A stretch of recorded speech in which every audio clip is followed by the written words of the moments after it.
Wala nang intro-intro, napakatanga mo, Yusek Claire Castro. Naku po! Si Jose Claire Castro ay tinawag na tanga ng taong tanga. Ngayon titingnan natin mga pre. Sino nga ba yung tanga? Si Jose Claire Castro ba? O itong taong ito? Sino nga ba yung mahina yung utak? Si Jose Claire Castro ba? O itong taong ito? I-analyze natin yan. Bigyan natin ng opinion, magbigay tayo ng opinion at reaction mga pre. Klaruhin natin to. Pero syempre, magbutuhan muna tayo. Sa tingin po ninyo, sino po ba yung tanga? Press 1 kung si Eli San Fernando. Press 2 kung si Jose Claire Castro. Magbutuhan muna tayo. Ha? Grabe. Tinawag na tanga si Jose Claire Castro ng taong ito. Nakakatawa. Pero ngayon, papatunayan ko sa inyo na siya yung tanga. Papatunayan ko po ngayon sa inyo mga pre na ito yung tanga. Bakit? Bakit? Play natin yung video. Mga boss, wala nang intro-intro, napakatanga mo, Yusek Claire Castro. Kalahin nyo mga boss, kasalanan daw ng mga teacher kung bakit dumadami yung Diyan pa lang, mali ka na. Kasalanan daw ng mga teacher. Wala pong sinabi si Jose Claire Castro na kasalanan ng mga teacher. Wala pong ganong statements po si Jose Claire Castro. Ang sinabi niya po doon, kasalanan ng iilang teacher. So, hindi po siya nila lahat.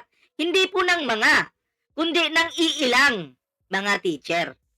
So, sinong tanga? Isang kongresistang tanga, okay, na naninirahan ngayon dyan sa House of the Representatives. Walang iba, kundi itong si Eli San Fernando. Siya po ang tanga, ang pinakatanga dyan sa House of the Representatives. Wala na. Wasak na agad. Mabuti pa yung vlogger, may utak, kumpara dito sa kongresista na to. Nakakahiya. Ulitin natin para klaro. Mga boss, wala nang intro-intro, napakatanga mo, Yusek Claire Castro. Kalahin nyo mga boss, kasalanan daw ng mga teacher kung bakit dumadami yung karahasan sa mga school. Ito na yung sinabi ni Jose Claire. Po natin nakita. Ito Teacher, kung bakit Ang sabi niya ng mga teacher sabi niya. Pero ano sabi ni Jose Claire? dumadami yung karahasan sa mga school. Minsan na po natin nakita, mismo, ang ibang mga guro ay lumalabas. Ang ibang mga guro pala yung sinabi. Hindi naman ang mga guro. Hindi man ni lahat. Ibang mga guro pala Partida, bakit ka tanga, Eli San Fernando? Ikaw na yung nag-edit ng video na to? O staff mo man yung nag-edit? Diba? Pero, kitang-kita dito na sinabi ni Jose Claire Castro na Sa mga school. Minsan na po natin nakita, mismo, ang ibang mga guro ay lumalabas. mismo ang ibang mga guro ay lumalabag. So pag sinabing ibang mga guro, hindi po siya pangkalahatan. Pili lang po. Ang tamaan ay tamaan, siya po yun. Ang gumagawa ng mali sa school, siya po yun. Yung mga guro na nambabato ng eraser sa sa estudyante, siya po yung tinutukoy ni Jose Claire. Yung mga guro na tinatawag na ugaling squatter kayo. Wala kayong mararating. Yun yung tinutukoy ni Jose Claire doon. Diba? So, sinong tanga? Si Jose ba o ikaw? Eli San Fernando? Sabi ko sa'yo, papatunayan kung tanga ka dito At eto na yun. I-play natin ng medyo mahaba-haba para maintindihan nyo. Mga boss, wala nang intro-intro, Napakatanga mo, Yusek Claire Castro. Kalahin niyo mga boss, kasalanan daw ng mga teacher kung bakit dumadami yung karahasan sa mga school. Minsan na po natin nakita mismo ang ibang mga guro ay lumalabag sa ganitong klase ng moralidad. Sila minsan ay nagtuturo sa kanilang mga estudyante kung papaano maging walang modo, lalong-lalo na sa mga nakakatanda or sa mga ibang tao. Alam mo, Claire Castro, madali lang sabihin ng isang taong bobo sa realidad yung mga pinagsasabi mo. Alam mo ba kung gaano kabigat ang trabaho ng isang teacher? Hindi lang naman nagtuturo ang mga teacher. Gagawa yan ng lesson plan. Magpe-prepare yan ng mga teaching materials. Ilan bang section ang hawak ng isang guro? Di ba? Hindi niya iniintindi po. Hindi niya ina-absorb yung sinabi ni Yusik Claire na maliwanag naman po. Kahit ako siguro kung nilahat ni Yusik Claire, hindi po natin may pagtatanggol si Yusik, no? Pero maliwanag po, nakakaintindi naman po tayo ng Tagalog. Di ba? Na hindi po siya lahat. Hindi po nila lahat. Yun po yung klaro doon. So bakit ganito makapag-react itong bobong ito, no? Halata naman. Ewan ko, ba't nandyan yan sa kongreso yan? Bobo naman.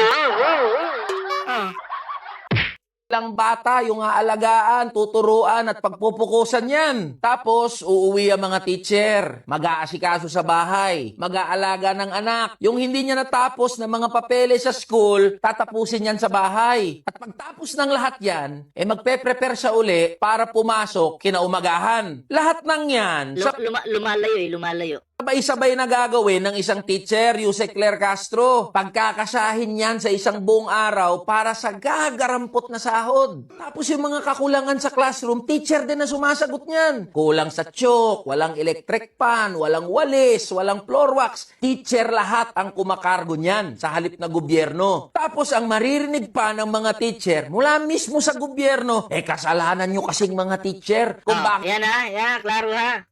Klaro, ito maliwanag na fake news po itong taong ito, fake news. Okay? Mahirap pong sumuporta sa taong fake news. Parang nililito niya po yung taong bayan, mga pre. Ba't ang katin ng ilong ko? May pera siguro paparating. Nililito niya po yung taong bayan. 'Di ba? Kayo po, nanonood kayo sa akin.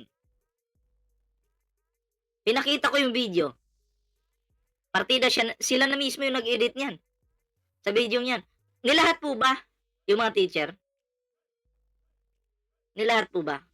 Kung nilahat siguro, wala na akong magagawa dyan. Ang nakalagay doon ng iilang mga guro. Iilan. Pag sinabing iilan, hindi po siya lahat. Nakakapambihira naman, nagiging marahas yung mga bata? Sa halip na sabihin at isipin ng gobyerno, paano kaya natin natitiyak na ligtas yung mga school? Paano kaya natin nasusuportahan yung mga Junara D, shoutout po ha. teacher? Hindi. Pinapahid ng gobyerno yung pagkainutil nito sa mga guro. Alam mo, Claire Castro, yung values formation na pinagsasabi mo, hindi lang responsibilidad ng guro yan. Responsibilidad ng magulang yan, ng mga kaibigan, at ng buong komunidad. Kabilang na yung gobyerno. Ang problema kasi, responsibilidad nga ng magulang. Pagpalagay natin na ang magulang nagagawa naman niya yung responsibilidad niya, pero pagdating sa school, ayun, may mga bastos na estudyante dahil natutunan kay Sara Duterte yung pagmumura, tapos may guro na nakaupo dyan sa gilid, habang yung muka ni Pangulong Bongbong Marcos na nakadikit sa pader, pinupunit ng mga estudyante, hinahayaan lang ng mga teacher. Anong tawag doon? Responsable ka bang guro? Mukha ng Pangulong Bongbong Marcos, pinupunit lang ng teacher, tapos wala kang ginawa. Pinupunit ng estudyante. Tapos yung teacher walang ginawa. Pinabayaan lang. Dahil DDS yung teacher. Pero sa bahay, tinuturuan naman yung bata.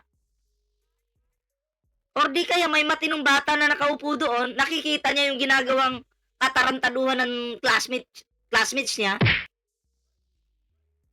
Tapos yung guro walang ginawa. Anong tawag doon? Di ba? Yun yung sinasabi ko eh. Dapat pag ang guro, unang-una, bawal kayo. May mga guro ding nagba-vlog sa loob ng classroom. Nagbibideo-video. Tama po ba yun? Sino tong guro na to? Ano nga natin to? May guro eh. Hindi yata nakasave sa cellphone ko. Nandun sa isa kong cellphone eh. Basta may guro mga nagbablog, nagla-live habang nagkaklase. Tama po ba yun? Gawain ba ng teacher yan? Ina. Alam mo, Yusek Claire Castro, kung merong contest ang mga tanga, hindi lang ikaw yung top 1 eh. Ikaw yung judge. Mali. Mali. Kasi kung patangahan lang, pinatunayan ko na dito na ikaw yung tanga. 'Di ba? Kasi iilang mga guro, yung nakalagay doon, ang pag-intindi mo pala sa iilang mga guro, eh pangkalahatan na pala yun, eh di tanga ka. Oh. 'Di ba? Tanga ka. Ikaw yung champion sa lahat ng tanga. Kung tanga si Pulong Duterte, mas tanga ka. Oh. Real talk yan ha. Expert ka na sa usapin na yan. Kaya sa halip na sisihin at ituro natin ang mga teacher, gawin natin ang lahat para masuportahan ang mga teacher at matiyak na tunay na ligtas ang mga eskwelahan. Tara na, So ayan ha. Pag po kayo maniwala dito sa kamanggagawa party list na yun, walang kwenta yan. Yan ay isa pa yan, no? Ang kamanggagawa na pinangunahan ni Elin, no? Mahirap. Mapanlin lang yung grupong yan. Diba? So kayo po, ano po yun yung opinion doon? Paki-comment po para naman mabasa natin yung inyong kanya-kanyang opinion, reaksyon. Ayan. At eto na mga pre, no, masingit lang po natin ito. Itong si lolo ko. Ito Chavit Singson nahaharap sa plunder at korupsyon. Chavit Singson nahaharap sa plunder at korupsyon charges sa ombudsman. Bilib din ako sa lolo ko, no? Alam nyo bakit? Kasi grabe siya makasabi na magnanakaw daw si Pangulong Bongbong Marcos. Magnanakaw daw ang gobyerno ni PBBM. Pero siya mismo ay nahaharap po sa plunder at corruption sa ombudsman. Diba?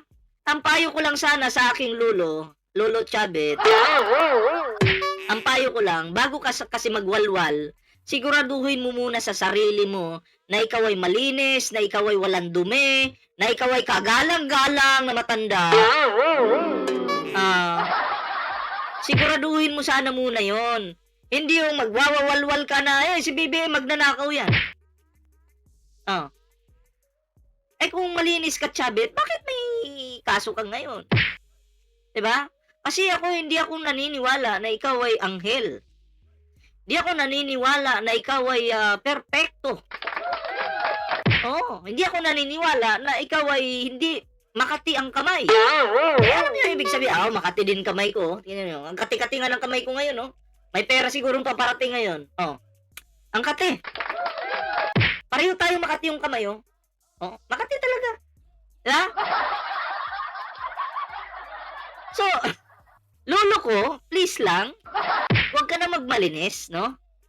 Siguro, unahin mo muna yung problema mo. Yung mga reklamo laban sa'yo, bago ka manilip sa bakura ng iba. Kasi yung bakura ni PBBM, nakikita ko okay naman po. Wala ka ng karapatang silipin pa ito kasi kami, mahirap po kaming maniwala sa taong tulad mo na may kasong plunder at corruption charges sa ombudsman. So, kung malinis po sana yung nagsasalita about sa Pangulo, posible po kaming umabor doon.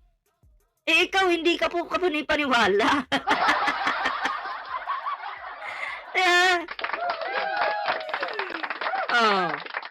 Kayo po mga pre, ano po yung opinion ninyo dito sa aking lolo? Paki-comment po. Nako. Ako yung nahihiya, no? At natatawa kung bakit mahilig manilip sa bakura ng iba. Itong si Chavit, isa mismo sarili niya, mukhang may problema yata. Di ba? Comment down below mga pre para mabasa po natin yan at yan. no? Yung inyong mga komento, mabasa natin. At ito po, no? Isunod po natin ito. Ito pa, no? Baka kasi makalimutan nyo eh. Kaya palagi ko itong piniflex. No, kita nyo to? Acosta tells court Sara Duterte ordered 125 million turned over to security officer. Ayan ha. So maliwanag po dito na itong si Acosta, nilaglag po si Sara Duterte, and then binigay po doon sa isang katiwala din po ni Sara Duterte. Okay? So ang pera na 125 million, pinagpasapasahan. Na dapat pong umahawak niyan ay si Sara Duterte lamang at hindi po yung kakilala niya o kung sino man yung pinagkakatiwalaan niya. 'Di ba? Kasi bawal yun eh. Oh, pero ginawa lang, alam mo yun, pera ng taong bayan, ginawang laruan ni Sara. Pag may order si Sara doon sa pinagkakatiwalaan niya sa pera, oy, eto bilhin mo. Automatic, bibili yun. 'Di ba? Ito yung gawin mo sa pera, ito yung gawin mo. Yun. So, nilustay-lustay lang po yung pera. So, mukhang pumalpak si Sara kasi imbis na si Acosta yung ilaglag, mukhang naunahan po siya ni Acosta. Diba? So, sayang, 125 million na punta lang sa wala. Sa tingin nyo, ang 125 million na yan, nakinabang po ba? Ha? Ang kasundaluhan natin? Wala.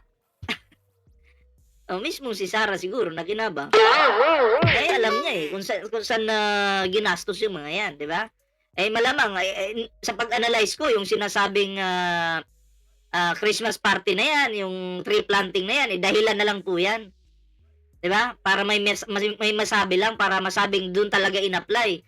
Pero hindi po ako naniniwala na doon na-apply talaga yung mga perang yan. Hindi. Dahilan na lang po. Di ba? Halimbawa ako, bigyan ko kay idea.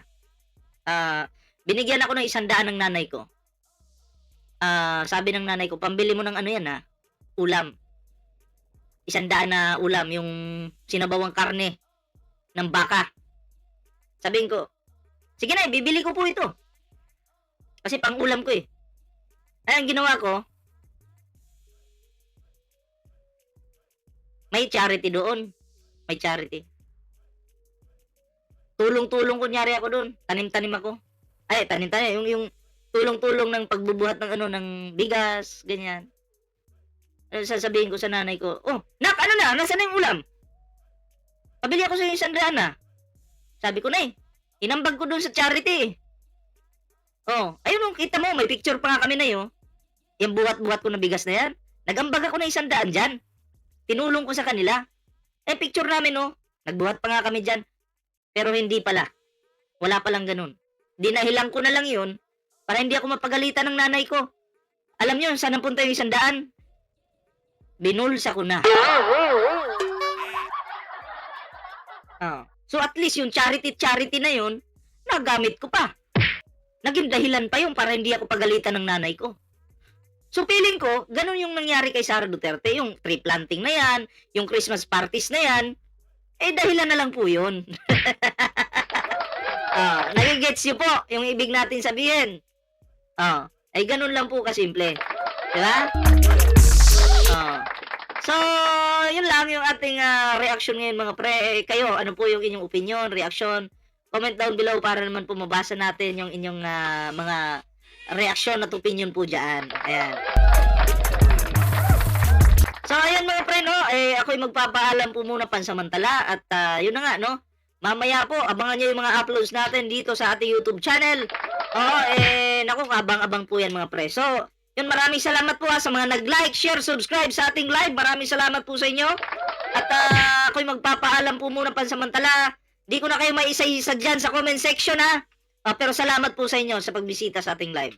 At yun na nga mga pre, sa magre-replay po ng ating live, naku, maraming salamat po. Magkita-kita po tayo sa susunod na video. Ingat po kayo lahat. Magandang araw po sa inyo.